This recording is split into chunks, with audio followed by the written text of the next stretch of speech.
तो गाइस, मैं अभी सो के उठा हूँ और क्या करना था अपने को, अपनी गाड़ी की चेन वॉश करना था। मैंने बहुत टाइम से नहीं किया हूँ, कम से कम 3-4 महीने तो हुई, ज़्यादा हो गए हैं। देख सकते हो कि आप गाड़ी की चेन मैंने अभी सब खोल खाल के रखा हूँ। ये अपने देसी जुगाड़ देख सकते हो, इसमें पूरी मट्टी भरी हुई है। देखो ये पूरी मट्टी भरी हुई है, देखो पूरी मट्टी भरी है। वो मैं फ्लैश लाइट चालू करके बताता हूँ। देखो ये पूरी मट्टी भरी है, देखो पूरी मट्टी भरी है। ये देखो कितनी बड़ी है, गंदगी ही गंदगी। यानी स्पोर्ट बाइक लेना आसान है, उसे मेंटेन कैसा करते हो आप लोग उस पर डिपेंड करती है। देखो ये पूरा, ये देखो, ये देखो, ये धो डाला।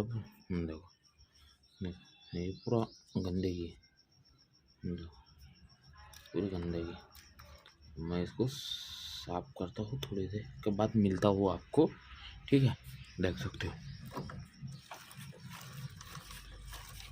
आपने तो कभी देखा नहीं होगा, देख लीजिए। देखो ये पूरा काला, ये पूरा स्टैंड के पास भी जमा हुआ है, ये सब निकालना पड़ता है। ये काला स्टैंड के पास सब टोटली ऑल चीज़ें, एक राइडर को सारी चीज़ों का ख्याल रखना पड़ता है, ठीक है। तो मिलता हूँ अभी थोड़ी देर के बाद, पूरा साफ सफाई करे बाद। हमारा पेट्रोल भी तैयार है, पेट्रोल से भी मस्त धोएंगे, फिर उसके बाद मिलता हूँ मैं आपको। तो गाइस देख सकते हो कि इतना कीटन सारा निकला है, और ये गाड़ी है अपनी, और ये पीछे का भी मैंने नहीं कि क्या बोलेंगे उसको पोंछा, उसकी मट्टी यहाँ पर है।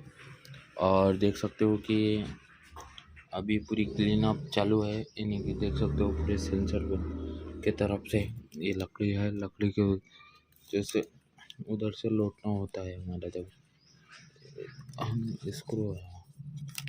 अभी तो सब निकलेंगे पेट्रोल के बाद। देखो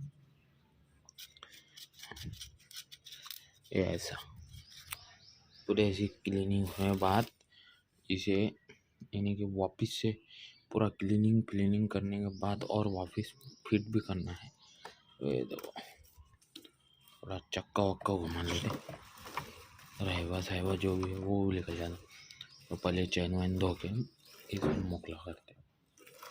उसके बाद देख सकते हो अपनी गाड़ी पूरी, गाड़ी में थोड़ा सा मेंटेनेंस आ गया था, तो उस वजह से पूरा अभी धो धुला के एकदम वाइट सब तो मस्त कर देंगे इसको, ठीक है। मिलता हो अभी धोए बाद चाय। तो गाइस देख सकते हो ये अपनी चैन वॉशिंग हो गई है। कल इस पर पानी मारना पड़ेगा, अभी भी मार सकते हैं पर पानी से ज़्यादा गिल्ला हो जाएगा, जब करके अपने मारे नहीं। पूरी गाड़ी की चैन वैन क्लीनिंग हो गई, देख सकते हो कितनी सारी गंदगी निकली है, पूरी धूल डस्ट डायरेक्ट घुस जाती है इसके अंदर जब करके। तो अभी ये हिस्सा रहा पहुँचने का, ये जो बाकी जो है, तो बाकी जो है सब क्लीनिंग हो गया ऐसा समझो। और जो रहा वो अब नेक्स्ट टाइम देखेंगे, नेक्स्ट टाइम मीन्स थोड़ी दिनों के बाद। अभी जब तक कि ये सारा उड़ पड़ जाता है जब तक है, और पूरा क्लीनिंग के बाद मैं फिट करे बाद मिलता हूँ आपको। और कल वैसा भी पानी मारना ही चाहिए उसमें, पानी मारे तो पूरा जो भी गंदगी फंदगी है पूरी निकल जाएंगी ऊपर से नीचे। कल धो भी लेंगे इंशाल्लाह गाड़ी को, गाड़ी थोड़ी गंदी होगी ना, तो इस वजह से धो भी लेंगे गाड़ी को और ओके हो जाएंगी अपनी गाड़ी, ठीक है। तो अभी मिलता हूँ थोड़ी देर के बाद।